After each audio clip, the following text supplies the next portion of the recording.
Continuing where I left off, chapter 25. The health and temper of Prince Nikolai Androvich Bolkonsky had greatly deteriorated during the past year after his son's departure. He grew still more irritable, and it was Princess Marya who generally bore the brunt of his unprovoked outburst of wrath. It was as though he studiously sought out all her vulnerable spots, so as to inflict on her the cruelest possible mental torture. Princess Marya had two passions, and consequently two joys: her nephew, Nikoloshka, and religion. And both were favorite subjects for the prince's attacks and gibes.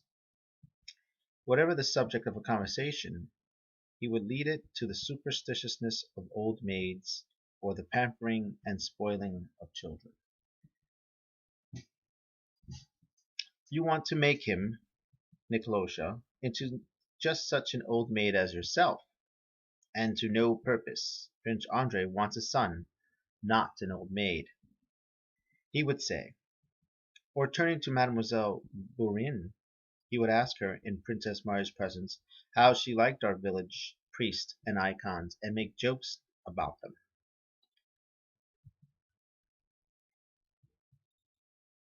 He continually hurt Prince Marya's feelings, but it cost her no effort to forgive him. Could he be blamed for anything where she was concerned? And could her father, who she knew loved her in spite of all this, be unjust? And what is justice? The princess never gave a thought to that proud word, justice, for all the complex laws of mankind were summed up in one clear and simple law of love and self-sacrifice, laid down for us by him who in his love had suffered for all mankind, though he himself was God. What had she to do with the justice or injustice of other people? She herself had to endure in love, and that she did. During the winter, Prince Andrei had come to Bald Hills and had been more gentle, affectionate, and gay than Princess Marya had seen him for a long time. She felt that something had happened to him, but he said nothing to her about his love. Before he left, he had a long talk with his father about something, and Princess Marya noticed that they looked ill-pleased with each other at parting. Soon after Prince Andrei's departure, Princess Marya wrote to her friend Julie Karagina in Petersburg, whom she had dreamed, as girls always do, of marrying to her brother, and who was at the time in mourning for her own brother, killed in Turkey.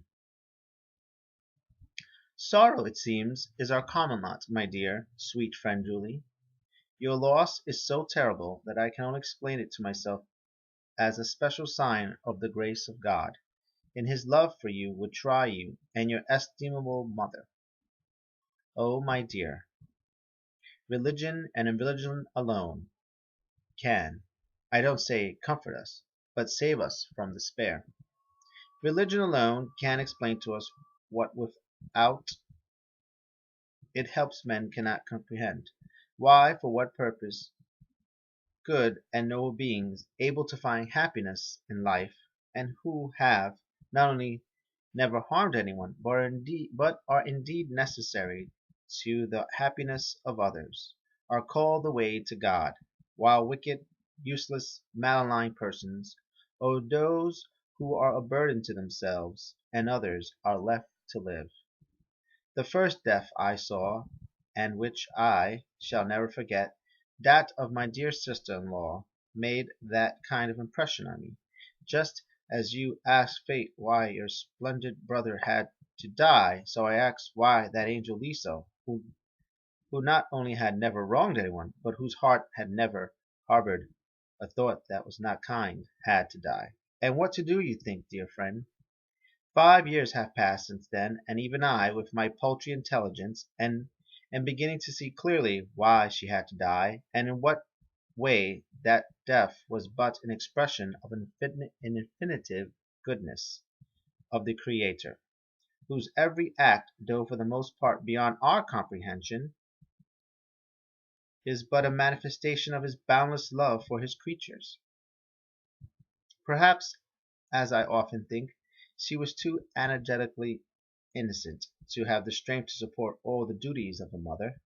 As a young wife she was irreproachable. Possibly she could not have been so as a mother. As it is, not only has she left us with the purest memories and regrets, but there, in all likelihood, she will receive a place such as I dare not hope for myself. But not to speak of her alone, the premature and dreadful death has had the most beneficent effect on me and my brother.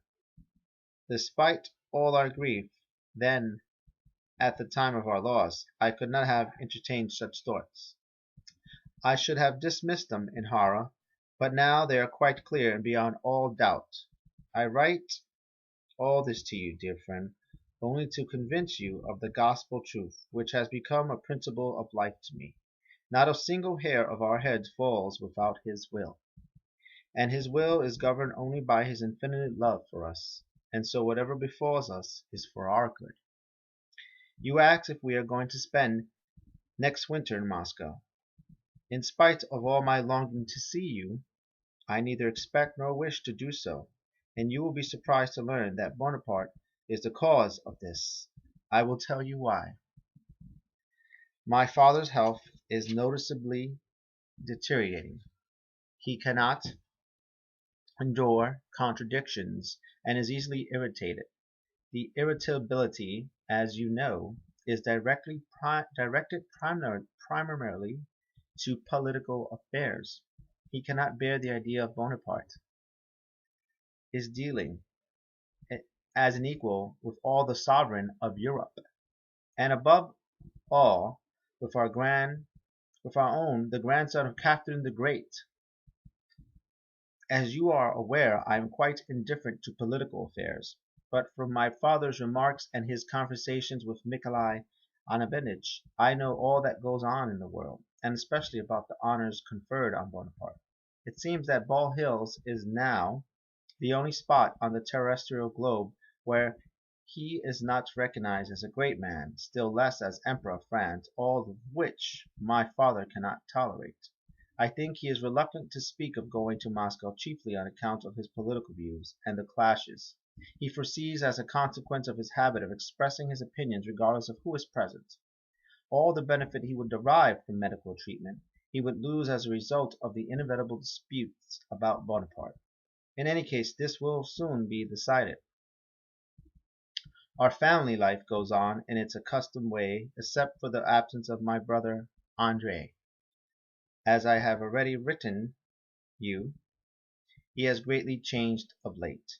It is only now, in this last year, that he has quite recovered from his loss. He has once more become what I knew him to be as a child, kind, tender, and with the heart of gold, such as I found in no one else. He has realized, it seems to me, that life is not over for him, but together with this mental change, he has grown physically weaker. He is thinner and ever more nervous. I feel anxious about him, and am glad he is taking this trip abroad which the doctors recommended long ago. I hope it will cure him.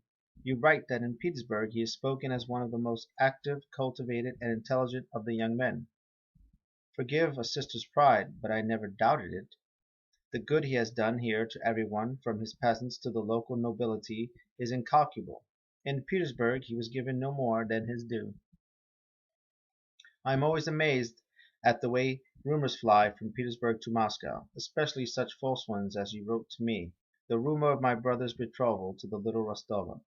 I do not believe that Andrei will ever marry again, and certainly not her, and I will tell you why. First, I know that though he rarely speaks of his wife, the grief of that loss is too deeply rooted in his heart for him ever to bring himself to let another fill her place and be a stepmother to our little angel. Secondly, because from what I know, that girl is not at all the sort of girl who could attract my brother. I do not think Prince Andrei would choose her for a wife, and frankly, I do not wish it. But I am running on too long, and am at the end of my second sheet of paper. Goodbye, my dear friend. May God keep you in his holy and mighty care. My dear companion, Mademoiselle Bonheur sends you a kiss. Chapter 26.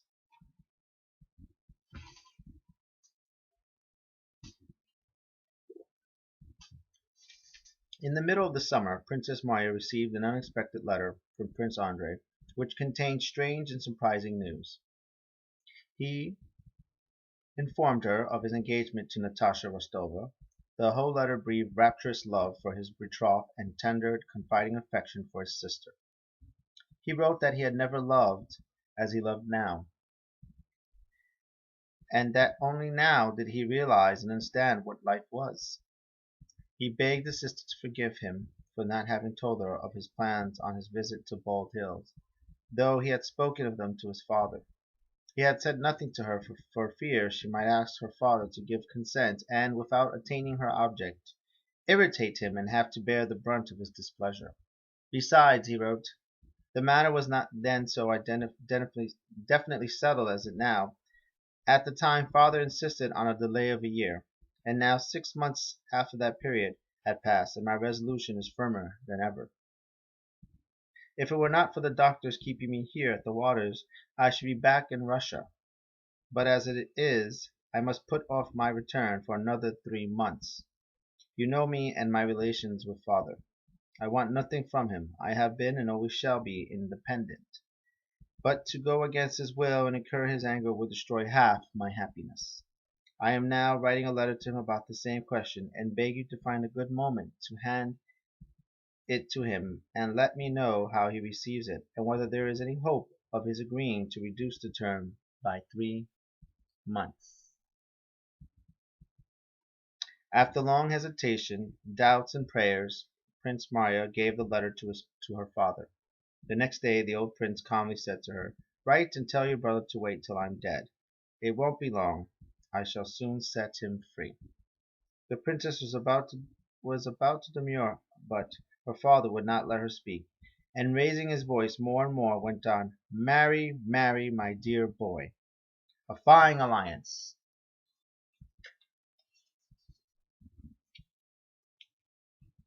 Clever people, eh? Rich, eh? Yes. A nice stepmother Nikolosha will have. You write and tell him he can carry her tomorrow. Nikolosha will have her for a stepmother, and I'll marry little Bernard. Ha ha ha ha. He mustn't be without a stepmother either. Only there's one thing. I won't have any more women in my house. Let him marry and live by himself. Perhaps you'll go and live with him too?" he added, turning to Princess Marya. "You're welcome to go. Good riddance, good riddance, good riddance." After this outburst, the prince did not once refer to the subject again, but he repressed exasperation with his son's pusillanimity found expression in his treatment of his daughter.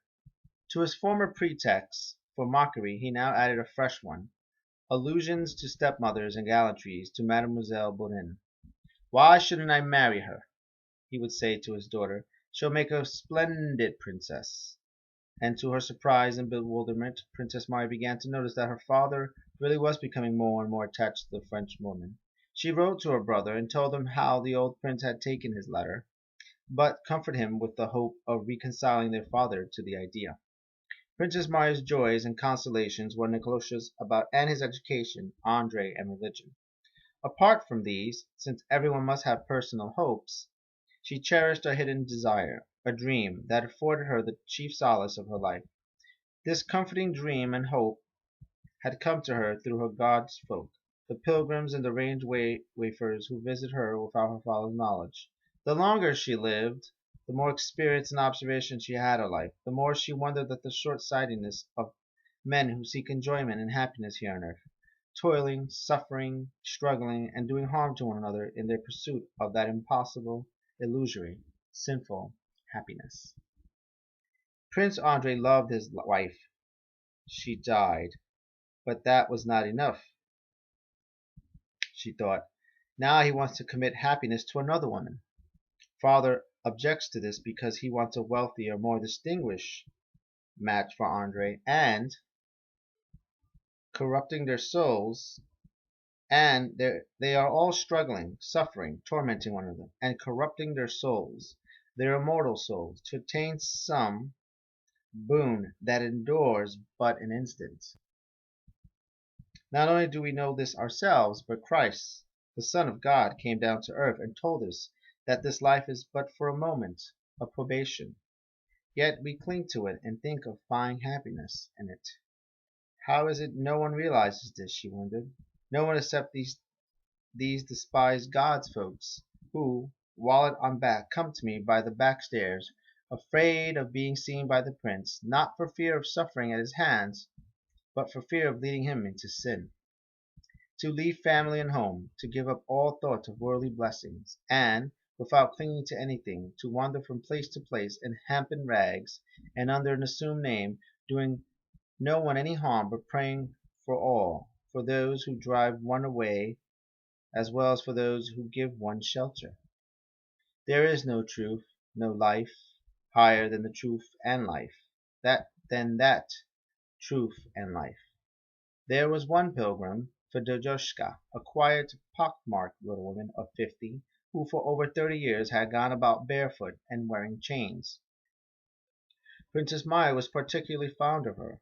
One day they were sitting together in a dark room with only the light of the icon lamp, and Fedosyushka was talking of her life. All at once the thought that this woman alone had found the true path of life came to Princess Maya with such force that she resolved to become a pilgrim herself. When Fedosyushka had gone to sleep, Princess Maya thought about this for a long time, and at last made up her mind that, strange as it might seem, must go on a pilgrimage. She confided her intention to no one but Father Akinfi, the monk who was her confessor, and he approved of her project. Under the guise of a present for the pilgrims, Princess Maya prepared for herself the complete outfit of a pilgrim: a smock, bath shoes, a peasant's coat, and blank handkerchief. She frequently went to the chest of drawer containers containing these treasures, and paused, wondering whether the time had not come to carry out the plan. Often as she listened to the pilgrims' table, she was fired by their simple speech, natural to them but to her full of deep meaning, that several times she was on the point of abandoning everything and running away from home. In imagination she already pictured herself dressed in coarse rags and with her wallet and staff, walking along a dusty road with Fedosyushka at her side, directing her pilgrimage from one saint shrine to another, free from envy, earthly love or desire, and reaching at last that bourne where there is neither sorrow nor sighing, but eternal joy and bliss. I shall come to a place and pray there, and before I have time to grow used to it, to love it, I shall go on, until my legs give way under me, and I lie down and somewhere and reach at last that quiet haven where there is neither sorrow nor sighing, thought Princess Maya. But then, at the sight of her father, and still more of little Koko, Nicolusha, she wavered in her attention, wept in secret, and felt that she was a sinner who loved her father and nephew more than God.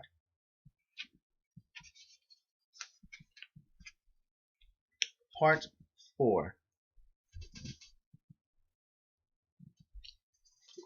Chapter 1. The Bible legend tells us that the absence of toil, idleness, was a condition of the first man's state of bliss before the fall. This love of idleness has remained the same in fallen man, but the curse still lies heavy on the human race, not only because we have to earn our bread in the sweat of our brow, but because our moral nature is such that we are unable to be idle and at peace. A secret voice tells us that we ought to feel guilty when we are idled. If man could find a state in which though idle he could feel that he was of some use and was fulfilling his duty, he would have discovered one of the elements of primal bliss. and such a state of obligatory and irreproachable idleness is enjoyed by a whole class, the military. It is just this obligor- obligatory and irreproachable idleness that has always constituted the chief attraction of military service. Nikolai Rostov experienced to the full this blessed state when, after the year 1807, he continued to serve in the Pavlograd regiment in command of the squadron that had been Denisov's. Rostov had become a bluff, good-hearted fellow whom his Moscow acquaintances would have considered bad form, but who was liked and respected by his comrades, subordinates, and superiors, was well satisfied with his life. Of late, in 1809, he had found in his letters from home that his mother frequently complained that their affairs were falling into greater and greater disorder, and that it was time for him to come back to gladden and comfort his old parents. Reading these letters, Nikolai felt a pang of dread at their wanting to take him away from surroundings in which, protected from all the entanglements of life, he was living so quietly and peacefully. He felt that sooner or later he would have to re-enter that whirlpool of life with its confusions and affairs to be straightened out, with its steward accounts, quarrels, intrigues, its ties, society, and with Sonia's love and his promise to her. It was all terribly difficult and complicated, and he replied to his mother with cold, formal letters in French beginning "Mon cher maman" and ending "Votre absent fils," which said nothing of when he would return. In 1810 he received letters from his parents, in which they told him of Natasha's engagement to Bukowski, and of the wedding having to be deferred for a year in order to win the consent of the old prince. The letter grieved and mortified Nikolai. In the first place, he was sorry that Natasha, whom he loved more than anyone in the family, should be lost to the home, and secondly, from his hussar's point of view, he regretted not having been there to show that fellow Bukowski that it was by no means such a great honor to be connected with him, and that if he had loved Natasha he might dispense with his crack-brained old father's consent. For a moment he wondered whether he shouldn't apply for leave in order to see Natasha before she was married. But then came maneuvers, and thoughts of Sonia and the difficulties at home recurred to him, and Nikolai again put it off. But in the spring of that year he received a letter from his mother, written without his father's knowledge, which convinced him that he should return.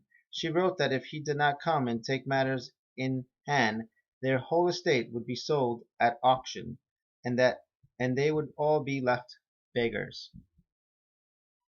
The Count was so weak, put so much trust in Mitenka, and was so good-natured, from bad to worse. For God's sake, I implore you, come at once, if you don't want to make me and the whole family wretched, wrote the Countess.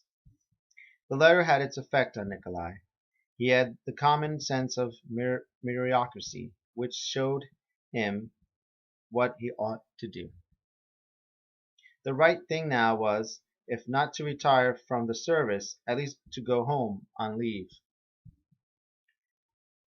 Why he had to go he could not have said, but following his after-dinner nap he gave orders to saddle Mars, an exceedingly vicious grey stallion that had not been ridden for a long time. And when he returned with the horse and a lather, he informed Lavrusha, Denisov's servant, who had remained with him and his comrades, who dropped in that evening, that he was applying for leave and going home. Difficult and strange as it was for him to think that he would go away without having learned from the staff, a matter of the greatest interest to him, whether he had been promoted to a captaincy or would receive the Anna Cross for the last maneuvers. Strange as it was to think that he would go away without having sold his 3 roans to the Polish Count Goloskowski, who was bargaining for those horses Rostov had wagered he would get 2,000 roubles for.